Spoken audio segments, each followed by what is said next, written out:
Muy bien, diga conmigo: me dispongo a ser enseñado y amonestado con el propósito de presentarme maduro delante del Señor. La gracia del Señor abre las puertas y el carácter las mantiene abiertas. Desde hace 2 semanas hemos venido en un proceso, en una serie de enseñanzas que he denominado Caminando por Fe y no por Vista, que es un principio bíblico. No solamente es un título de esta serie, sino que es un principio bíblico. Y nos hemos adentrado en el maravilloso e ilimitado mundo de la fe, aprendiendo. Hay una realidad bíblica que dice que somos nuevas criaturas, ya no conforme el nacimiento humano, sino conforme la voluntad de Jesús para nosotros y su palabra. Así que la Biblia enseña que ahora nosotros vivimos bajo conceptos y principios diferentes que no vienen de este mundo, sino que vienen del reino de los cielos. Y Jesús quiere que nosotros aprendamos conforme a su palabra, conforme a sus enseñanzas, no andar por lo que vemos, por lo sensorial, sino por lo que creemos, por lo que su palabra nos ha dicho. Es interesante porque la única garantía que nosotros tenemos para caminar por fe es la promesa y la palabra de Dios. Eso es todo lo que nosotros tenemos. Y yo le voy a pedir a usted que, si no ha escuchado las enseñanzas de los días anteriores, de los domingos anteriores, ingrese a nuestro Facebook o a nuestra página www.paz.cr y vea las enseñanzas que están grabadas ahí en video, para que pueda ir caminando con nosotros en este crecimiento. Dios me había dicho que llevara a esta iglesia a un nuevo nivel espiritual, y creo que estamos caminando hacia ello decididamente. Segunda de Corintios capítulo 5 versículo 7 dice: vivamos por fe y no por vista. No es solo una recomendación, que además lo es, que además es un mandato, es una revelación de Dios para nosotros, para que aprendamos a caminar en un mundo donde no fuimos enseñados como niños, pero que cuando venimos a Cristo tenemos que aprender a caminar. Ya no vivimos según lo que tocamos o vemos o leemos sobre lo sensorial, sino sobre la promesa de Dios. Nos sostiene la fe. Vivimos por lo que creemos y no por lo que vemos. Caminamos guiados por la fe y no por lo que tocamos. Ese principio es esencial y lo hemos venido trabajando todas estas semanas, y vamos a trabajarlo un poco más. Así que como cristianos hemos sido llamados a vivir por fe. Hemos sido llamados a vivir por fe.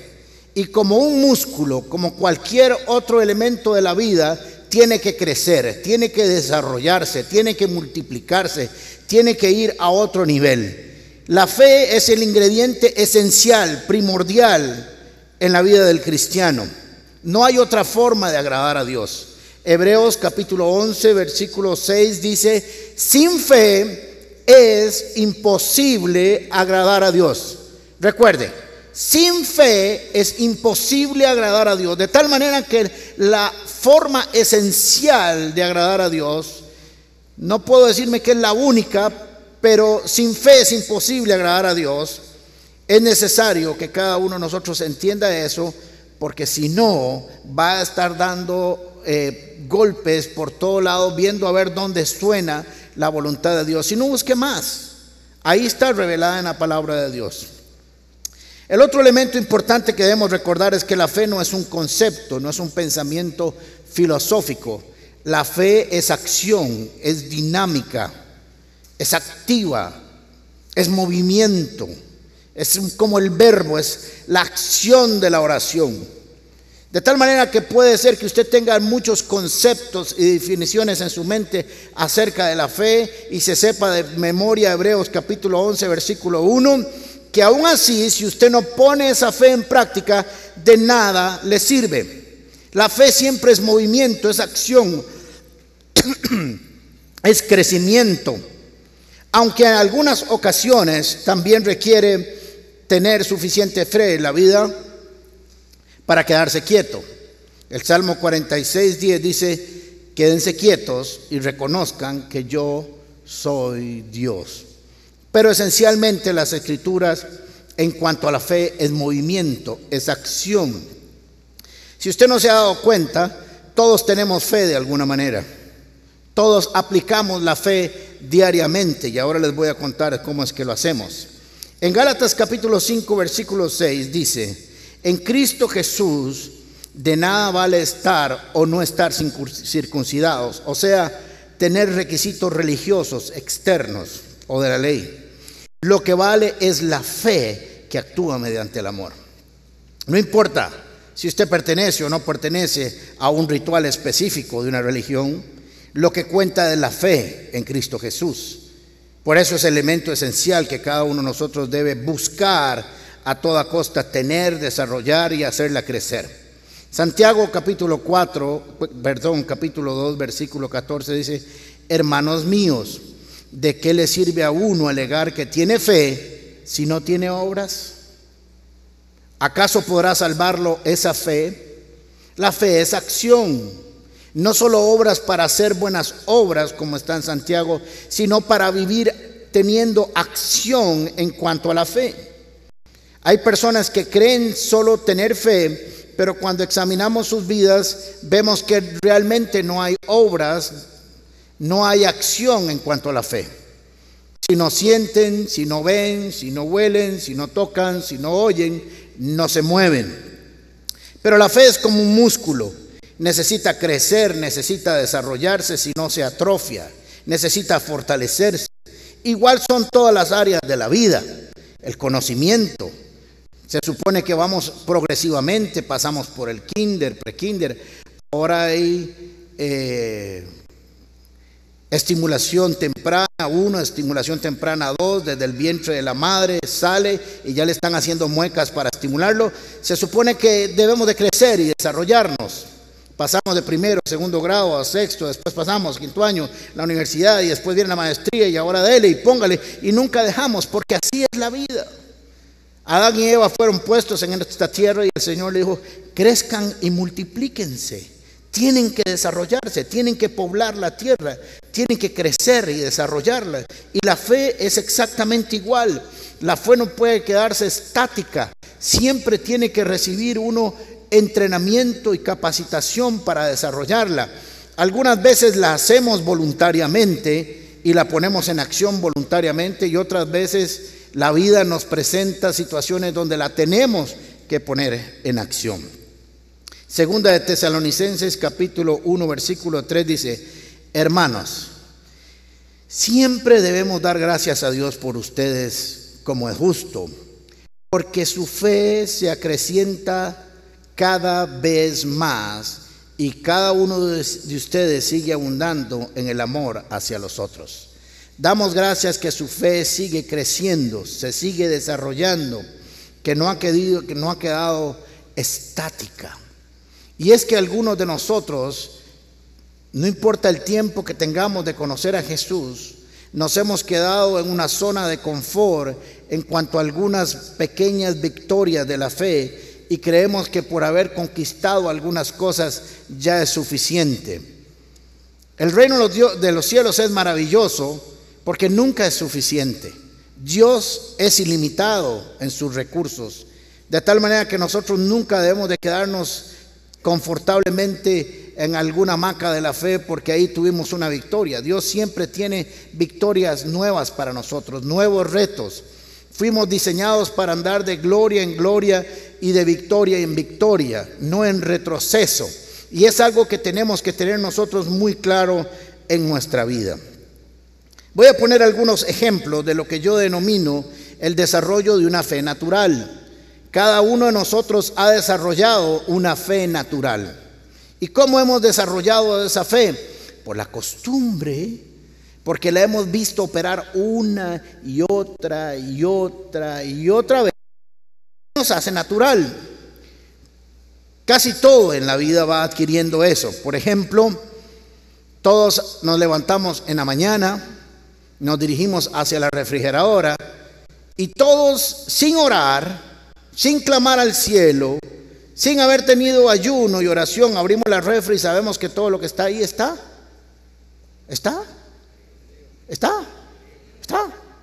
Ah, bueno, es que yo creí que no tenían refri en la casa. Entonces quería insistir un poco porque entonces vamos a tener que usar otros ejemplos. Abrimos la refri y está. ¿Por qué? Porque eso es natural. Algunos nacimos con eso, tal vez algunos abuelitos nuestros la vieron por primera vez y se maravillaban y sí requerían un poco de fe para creer que ese aparato que estaba ahí enfriaba, pero la mayoría crecimos ya, vamos a la refri, está frío, agarramos, prum, y nos vamos. Hemos desarrollado una fe natural en relación a eso. No pasamos toda la noche en ayuno y oración diciendo: ay Señor, que enfríe, que enfríe, que enfríe, que enfríe, que enfríe. Ay Señor, que enfríe, que enfríe, que enfríe, para que yo mañana en la mañana me levanto y se levanta y antes de abrir la refri ahora en lenguas y todo y hace chabaraba, subo la baja. No, ahí está, es natural. En los tiempos modernos, o por lo menos aquí en Occidente, abrimos la ducha y sale el agua, por lo menos en época lluviosa, ¿verdad? No tenemos ningún esfuerzo que hacer, ahí sale. Todos estamos confiados de que por ese bendito tubo va a salir agua para bañarnos. Y si le damos vueltecita al otro lado, se comienza a calentar. Nadie está pensando: el calentador, Padre, que ese calentador funcione, Señor, para no congelarme aquí. Es natural, y así vamos. Prendemos la televisión y sabemos que vamos a ver a la Sele ganar, y prendemos la radio y sabemos que por ahí va a salir algo, y abrimos la compu y sabemos que por ahí va a salir un montón de información, y es natural. ¿Por qué? Porque lo vimos una y otra y otra y otra vez, de tal manera que nos acostumbramos a recibir los beneficios de esas cosas sin hacer ningún esfuerzo. La razón por la cual confiamos en esas cosas van a funcionar es por la costumbre, porque las hemos visto funcionar una y otra vez. Así también funciona en diferentes áreas de la vida. Por ejemplo, la salud. Cuando estamos enfermos, naturalmente buscamos un médico. ¿Y a cuál médico vamos? Al último que fuimos, que la pegó en el puro centro de la mitad del medio. Y entonces usted desarrolló una confianza con ese doctor. Y si tiene un padecimiento recurrente, le da ese medicamento, y a ese medicamento usted acude con fe, porque la vez pasada le funcionó, ¿cierto? Desarrollamos esa confianza natural. Vamos al vehículo, al carro, nos montamos y hacemos así. Aunque no entendamos ni papa cómo arranca el bicho ese, usted sabe que va a salir caminando o andando en ese vehículo. Así funciona con muchas cosas. En el Facebook, ¿alguien conoce un buen doctor que te lo trae? Todo el mundo: el mío. Cada uno donde tuvo una relación de confianza. La fe comienza a operar igual en nosotros. Entre más veces la veamos funcionar, mayor confianza tendremos en la promesa. Entre más veces la veamos aplicarse, desarrollarse y crecer, mayor confianza vamos a tener en aquello. Por eso el Señor se tomó el tiempo de que sus discípulos vieran milagro tras milagro y los expuso de prueba en prueba para que creciera su fe. El Señor les había dicho: mayores cosas que las que yo he hecho ustedes harán. ¿Usted ha procesado eso alguna vez? Que Jesús dijo que sus discípulos y nosotros, los que fuéramos sus discípulos, haríamos mayores cosas que las que a él había hecho. Eso no nos hace mejores o mayores que Jesús. Tan solo quiere decir que creímos en él y podemos hacer las obras que él hizo. Eso es todo. Así que Jesús los metió a un proceso de entrenamiento constante. Hay una sola fe, dice la Biblia, y un solo bautismo. Pero esa fe se manifiesta en diferentes áreas de la vida. Por ejemplo, las personas que Dios les ha sanado de manera milagrosa una enfermedad. Ellos tienen una capacidad impresionante para creer en la sanidad física. Pero es posiblemente cuando están en una situación financiera no tengan tanta fe para eso, porque todavía no la han experimentado. ¿Me van siguiendo? Pero hay alguien que sí, el Señor lo sacó de una situación financiera muy complicada y le dice al que tiene fe en la salud: Dios te va a sacar de ahí. Y si el que salió de una situación financiera se enferma, el que ya Dios lo sanó le dice, Dios te va a sanar.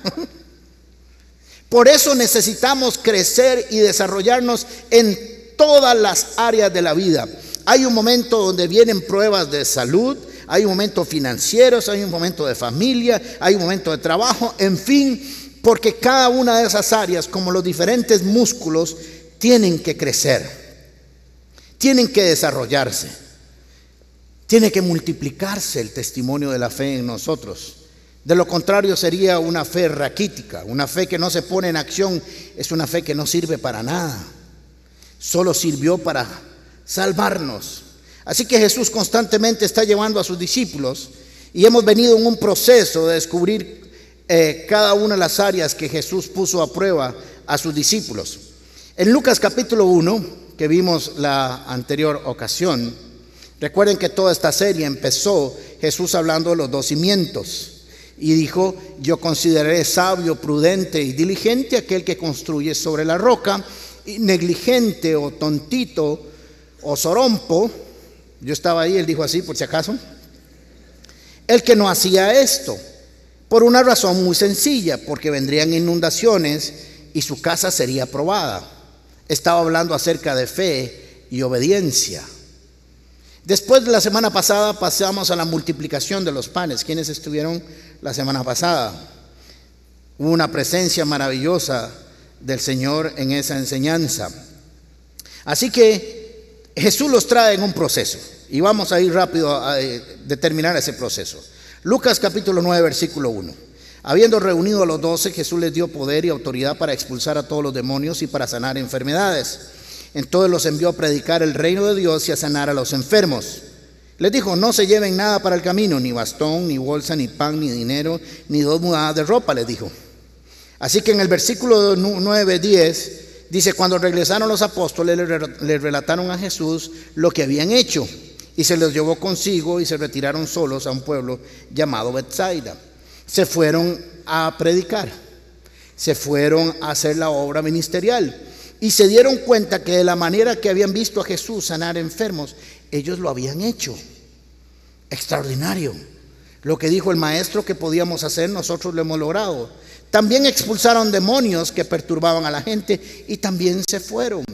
Y también vieron la provisión de Dios en el ministerio, abundando en provisión para sus vidas. No llegaron y dijeron, "Ey, Señor, qué vacilada nos pegó usted, pues tenemos 15 días de estar con hambre. Nadie nos dio jamar en el camino." No, fue completa su experiencia y llegaron contándole a Jesús todo lo que habían hecho.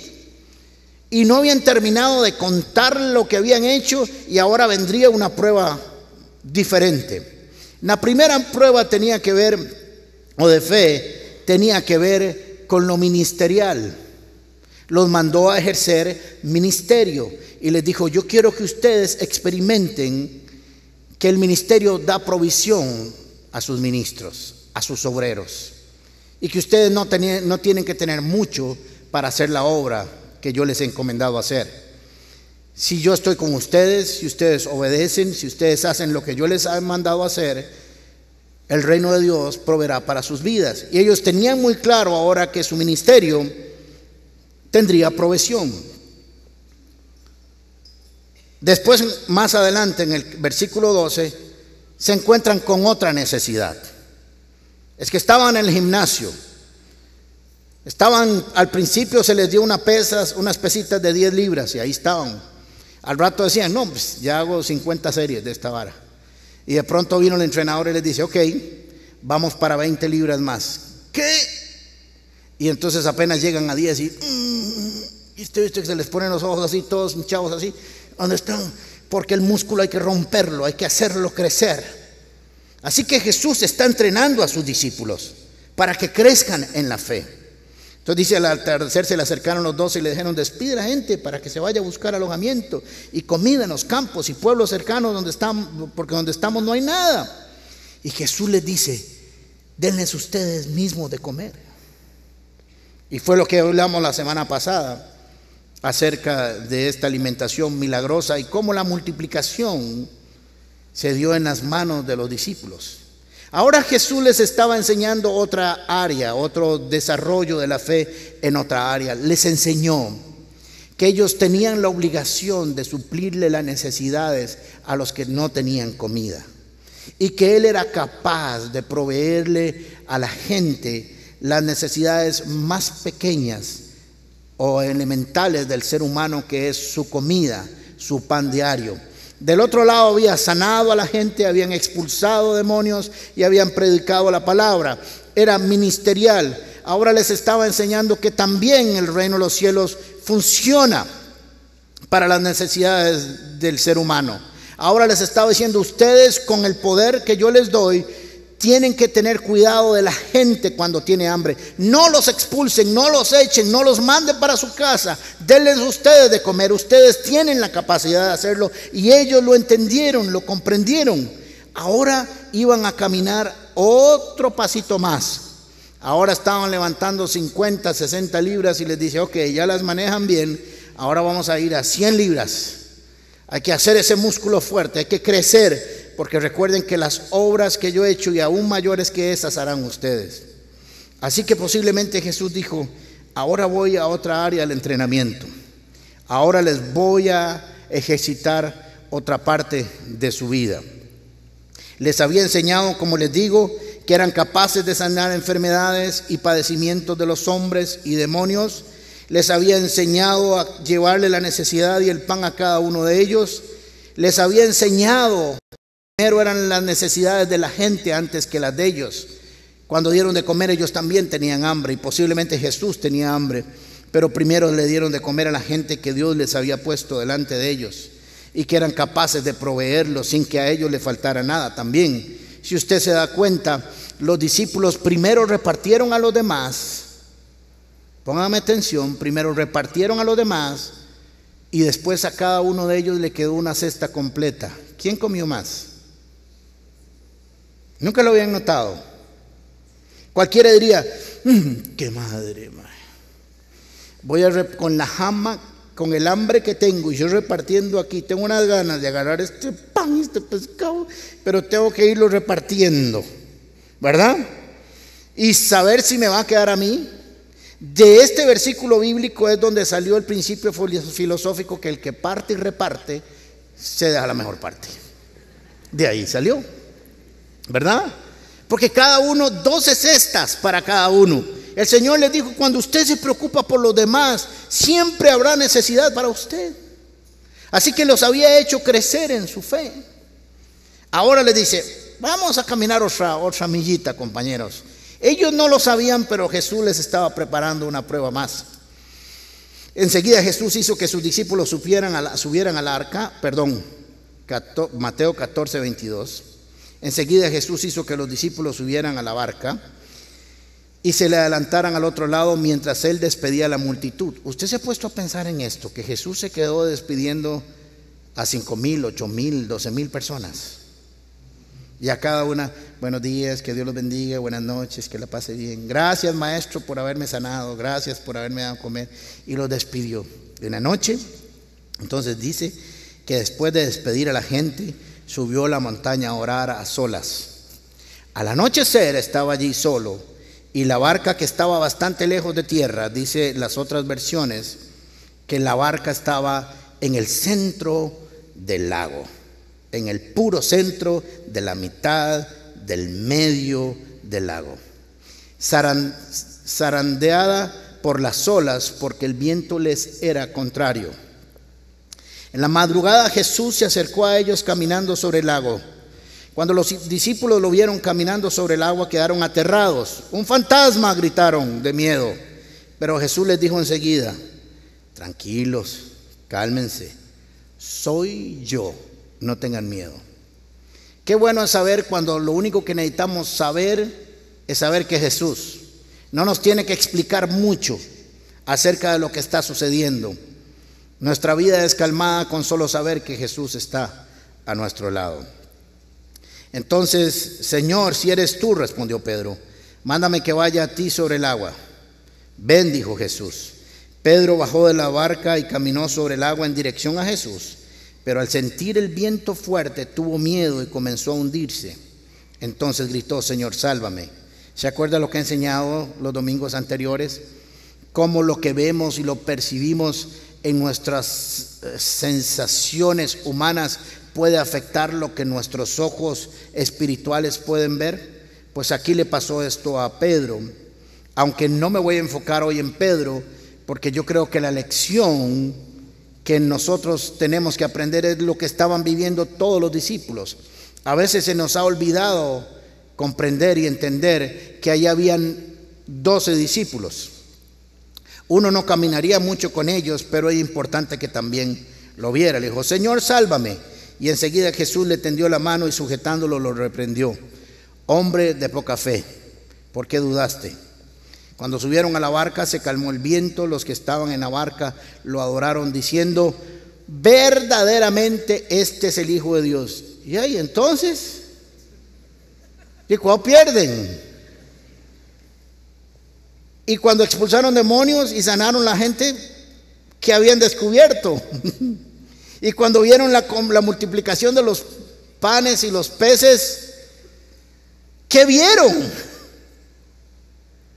Es hasta ahora que dicen: mira, si es el Hijo de Dios. Pero no solo le pasa a ellos, nos pasa a nosotros también. Nos pasa a nosotros.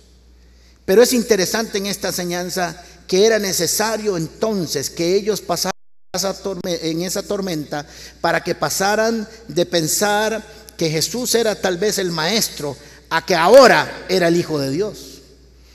Esa prueba de esa tormenta les permitió crecer en la revelación de Cristo, porque toda la prueba de nuestra fe no es solamente si tenemos fe, sino que después de que pasamos la batalla de la fe, entenderemos de mejor manera quién es Jesús y lo que Él hace. Hay una mayor revelación cuando nosotros somos probados en fe y ganamos esa victoria, esa batalla. Así dijo Job: de oídos te había oído, mas ahora mis ojos te han visto. Es lo mismo que estaba pasando ahí. Ahora vamos a ver algunas cosas que sucedieron ahí. Había habido en el capítulo 8 de Mateo, también Jesús había estado con ellos en una tormenta, en una barca. En la tormenta anterior, en el capítulo 8, Jesús iba en el barco e iba durmiendo. Ahí estaba Jesús en una esquinita, porque roncaba, dice, no, mentiras. Y los discípulos así. Y volvían a ver al maestro y hacían. ¿Y qué hacemos? Alguien lo puede despertar para que le diga que nos vamos a palmar. ¿Quién lo hace? Y seguro dijeron: Seringa, está ruleado, yo no me meto. Pero tuvieron tanto miedo que lo tuvieron que despertar. En esa barca Jesús iba con ellos, pero ahora estaban pasando una tormenta como la que antes habían pasado, pero en el desarrollo de su fe ya Jesús no estaba ahí. Ahora la cosa iba a ser más complicada. Ahora estaban con 100 libras. Ahora ya no podían ver la tormenta y ver a Jesús, y ver la tormenta y ver a Jesús, y estaba ahí solo a unos metros. Ahora Jesús no estaba. O sea que esta prueba era aún mayor. Ahora quiero romper algunos mitos, tabús latinoamericanos, ¿no? Algunos mitos que nosotros tenemos como cristianos que se los voy a romper hoy. ¿Están de acuerdo? Muy bien. Comenzó la travesía, tranquilos, seguro salieron. El laguito y todos. Madre, qué apretada la que nos pegamos, ¿verdad? 12 cestas para nosotros solitos. Iban ahí en la barca. Y cuando están en el centro comienza. Yo me imagino que comenzaron a pensar: y la apretada que nos pegamos, aquí alguien va a salir feo, ¿verdad? Así que ahí están. Y comenzaron a remar y a remar. Y eran horas de horas y no avanzaban. Así es nuestra vida. Así es la vida del cristiano. Si le han dado otras noticias, alguien le dio una noticia equivocada. Hay tiempos de calma y hay tiempos de tempestad. Y así es la vida. No hay otra vida. Si le han dicho que no van a haber tormentas, está equivocado, porque quiere decir que su fe nunca va a crecer y nunca se va a desarrollar y nunca va a tener una nueva revelación de Jesús. Así que estaban en medio del lago y estaban probando. Remando, dándole. El primer mito que vamos a romper: el hecho de que Jesús no esté en la barca no significa que le haya quitado su mirada. ¿Cuántas, cuando estamos en pruebas y en tormentas, lo primero que pensamos es: Dios me?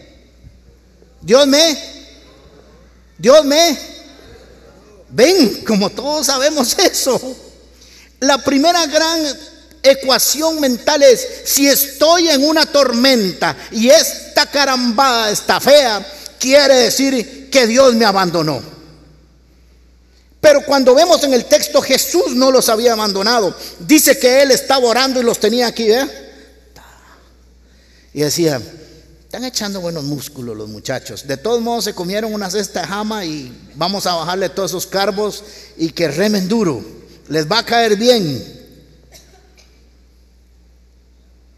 Jesús estaba con ellos. No los había perdido de vista. No se le iban a ahogar, aunque ellos pudieran estar pensándolo. Pudieron haber pensado ellos: y es que en la tormenta pasada Jesús estaba aquí. Ayer tuve que hacer una rectificación porque dije que Jesús estaba en el bote. Suena muy feo. Jesús estaba en el barco. Son dos cosas diferentes, por si acaso, ¿verdad? Entonces hice una aclaración ahí. Pudieron haber dicho: la vez pasada Jesús estaba aquí con nosotros y por eso nos salvamos y por eso estamos vivos, pero ahora no está. Ahora sí la cosa va a ser más difícil. La cosa está más complicada. Y nosotros tenemos que romper ese mito de nuestra mente, pensando que solo si Jesús está en el barco, está con nosotros. Rompimos el primer concepto equivocado. El segundo concepto equivocado en cuanto a la fe y las pruebas es que ¿quién envió a los discípulos al otro lado del lago? ¿Quién? ¿Qué les dijo? Vayan ustedes primero y nos vemos al otro lado, en la otra orilla, mientras yo despido a la gente. Ellos le dieron remo y cuando estaban en la mitad del lago, la cosa se complicó.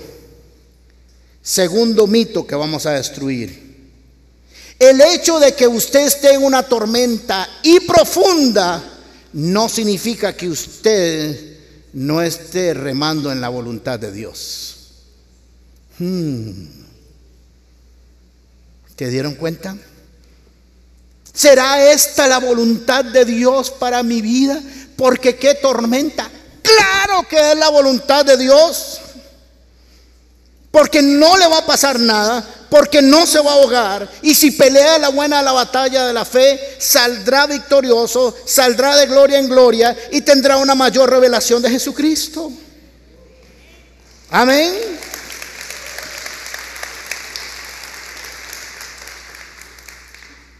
Ese es un mito que hay que romper entre los cristianos. El tercer mito, mala enseñanza que hemos tenido por años: es que yo siento paz, y si siento paz es del Señor. Falso. En medio de esa tormenta, esos chavalos lo menos que tenían era paz.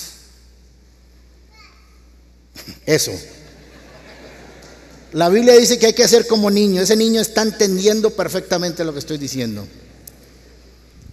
Lo que menos tenían era paz. Olvídese de ese cuento de que si siento paz es del Señor, porque ese es uno de los engaños más grandes de Satanás, para que usted no haga nada, para que usted no avance en la fe, para que usted no se desarrolle. El ministerio implica oposición. El caminar en este mundo por fe y bajo los principios bíblicos implica oposición. Este mundo está diseñado para oponerse a nuestro caminar. Lo que Dios promete es paz en medio de la tormenta, o tranquilidad en medio de la tormenta, pero no que no van a haber tormentas, ni que usted va a tener momentos donde la va a estar viendo fututa. Así que deje de estar diciendo eso. Habrá guerra en el camino, pero la victoria de esa batalla yo ya la tengo ganada. Porque antes de salir remando a esos hombres y encontrarse en el centro del lago, ya Jesús los había visto al otro lado. ¿Estamos bien? Cuarto, siempre es más fácil retroceder. Si usted va remando para allá y tiene 5 horas de darle y no avanza, lo natural es que, a todos, devolverse. Y devolverse no implica ningún esfuerzo, porque usted nada más hace así y hace el botecillo. Pero adivinen dónde llega usted si se deja llevar por el viento. ¿A dónde? Al mismo lugar de donde salió. O sea, que tanto nadar para quedarse en la orilla, dicen los abuelos. Hay gente que ha tenido tormentas por muchos años y les falta una cosa así, dicen, ya no aguanto más. Y es humano hacerlo. Las aflicciones de la vida y las pruebas nos pueden llevar a devolvernos, pero es ahí donde tiene que aparecer la fe. Así que Jesús apareció a ellos andando, caminando. Recuerden que Jesús no vuela. Todo lo que Dios nos pide a nosotros que hagamos en fe es algo que nosotros podemos hacer en principio. ¿Sabían eso? Jesús no me va a decir que yo predique en ruso aquí porque me haría el ruso. No sé nada de ruso. Bueno, cuando tomaba pedía stoliznaya, ¿verdad? Pero eso es otra cosa. Pero Jesús no me va a pedir que yo venga a predicar aquí en ruso. Me está pidiendo que yo predique en fe del idioma que sé hablar. Dios le dice que ore por los enfermos, porque ¿quién no puede agarrar y poner la mano sobre un hombro? Ese movimiento es natural. El resultado es sobrenatural, pero el movimiento es natural. ¿Me voy explicando? Dios no le dice a usted vaya a orar por alguien que está en Guanacaste. Eso es natural. Agarro mi carro, agarro el bus, llego ahí, no le quiero.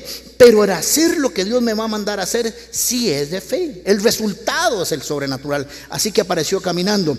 Y cuando Pedro le dice, Señor, si eres tú, permíteme que yo camine. Vea que le dice que camine, no que vuele. Porque la fe no es un puente para evitar la tormenta, es un poder para caminar en medio de la tormenta. ¿Me siguieron? Si usted quiere tener fe para brincárselo de algún lado a otro, está equivocado.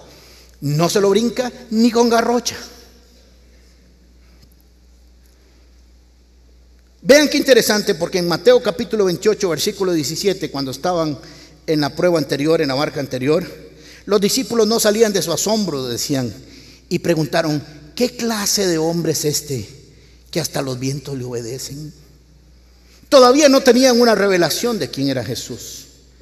Pero en Mateo capítulo 14, después de esta prueba, terminaron adorándole y le dijeron, ciertamente tú eres el Hijo de Dios. Y cuando pases por la prueba y veas a Jesús que camina hacia ti, terminarás adorándole. La fe nunca defrauda. Y yo quiero que me pongan atención en esto que les voy a decir, porque es algo que se enfoca poco cuando vemos esta enseñanza. La fe nunca defrauda, aunque a usted le parezca que fracasó. Nunca que usted ponga en acción la fe le va a defraudar. Siempre criticamos a Pedro porque solo dio unos cuantos pasos y se hundió. Yo quiero decirles que al menos a mí me hubiera gustado dar unos cuantos pasos sobre el agua. 3, 4 o 5. La Biblia no dice cuántos dio, pero a mí me hubiera encantado dar algunos pasos sobre el agua. Yo no creo que Pedro haya fracasado. Yo creo que tuvo el valor para arriesgarse a hacer algo que todavía nadie había hecho. La fe nunca te va a defraudar. Y yo estoy seguro que cuando Pedro volvió a la barca, siempre lo criticamos, yo lo voy a defender. Él me pagó para esto un día. Seguro les dijo a sus discípulos: ¿se dieron cuenta? Caminé sobre el agua. Un poquito, pero caminé. Sí, ¿qué se siente, Pedro? Es extraordinario. Pero hay algo más que ustedes no vivieron, compañeros. Y le dijeron los otros: ¿qué? Vieran qué bien se siente cuando me estaba hundiendo. Solo grité una vez y vi la mano del Señor aquí frente a mí, que me extendió su mano y me sacó. Vieran qué bien se siente. La fe nunca defrauda. La fe siempre nos trae bendición. Algunos creyeron que Pedro fracasó, pero dígame, ¿quién puede contar que caminó sobre las aguas de la mano del Maestro? Y caminó, si no se les olvida que sí caminó sobre las aguas y no se hundió, cuando caminó agarrado de Jesús para que no le soltara. Yo quiero hablarle hoy a aquellos que en alguna manera han dicho: es que yo salí del barco y me hundí. Pero yo puedo ver que todavía estás aquí. Y es porque gritaste: Señor, ayúdame. Y el Señor te ha cuidado y te ha protegido. Tal vez esperabas pasar todo el lago sobre el agua, pero está bien. Caminaste unos metros y eso está bien. Para aquellos que sienten que han fracasado en su proyecto de fe, te quiero decir que el Señor no te ve como un fracaso. Te ve como alguien que estuvo dispuesto a poner la fe en acción y a creerle a Dios y a salir de su zona de confort, de su tranquilidad que sería la barca, para arriesgarse a caminar por fe. Cierre sus ojos, por favor. Yo tengo esta palabra para todos aquellos que de alguna manera han tenido temor de caminar nuevamente por la fe, y decirles que no has fracasado, que la fe nunca defrauda, que Dios nunca permitirá que te hundas mientras caminas por fe, que lo poco que has caminado está bien para con Dios. Está bien porque terminarás adorándole. Y hoy, aún en medio de lo que tú has llamado fracaso, sigues levantando tus manos y sigues adorando a todos aquellos que su músculo se ablandó porque no quisieron poner más la fe. Hoy es el día para que vuelvas a ello. Y tal vez el enemigo o la vida o los problemas te han dicho que no vas a poder salir, que ya probaste una vez y que parece que no te fue muy bien. No es cierto. Te fue muy bien porque sigues de pie, porque sigues luchando, porque sigues avanzando y porque el amor de Dios nunca deja de ser sobre tu vida.